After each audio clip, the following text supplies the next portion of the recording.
Hey guys, welcome back in today's video in Altium Designer.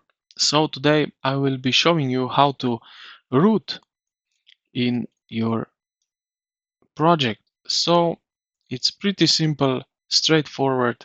Here you have interactive root connection.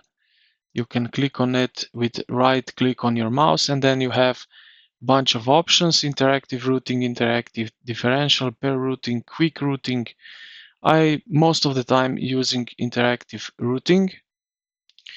Um, Now the catch here you can also have is when you press to some via, for example, you see now that it goes like 45 degrees this line.